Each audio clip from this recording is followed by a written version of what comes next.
You need to practice sitting in the discomfort of an unresolved conversation. Mm-hmm. And I'm sure a lot of people who are listening to this will resonate with that.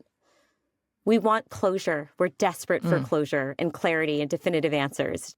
And so when we don't get that on our timeline, when we impose our timeline on someone else who has a very different timeline and a very different level of patience and tolerance for uncertainty or unresolved things, that's when we drive ourselves crazy. Mm-hmm. Yeah. Well, it's a little bit like that gear that I will go into at a dinner party. It's the way I like to relate to somebody is by like driving right to them. The other thing about that interaction is I never feel out of control. I am like engaging with somebody in the way that I want to engage with them. And if they're giving it back to me, we're like digging in. I don't feel out of control. I feel out of control when somebody's like, I don't want to engage with you in the way that you're coming at me. Yes. It's like, what? Okay, wait, tell me more about that. So like when you're doing the Anna version and they're not having it, and you can kind of feel like things are going off the rails a little bit. Are there questions or phrases or mechanisms you have to help pull yourself back for a second and kind of recalibrate and like re-engage? I think it's off-putting to me, or it's surprising to me because it's an affront to my version of charm.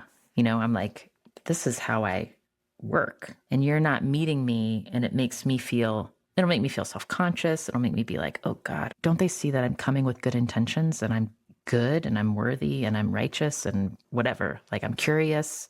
I'm all the things that I was taught to be in Unitarian Church. You know what I mean?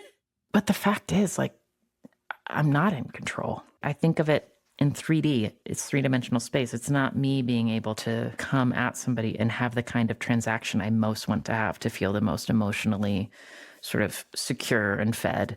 But like if I can figure out how to be next to them without needing them to like do the thing in the way that I know how to do it best, and I can be patient and humble, it is a surrender of control. It's like, Anna, you have no idea what somebody is going through in a certain day. Even somebody you know really well. If it's not clicking, you're going to think, oh, it's me, and I want to figure out how to like get back into click, and I'm going to like force it.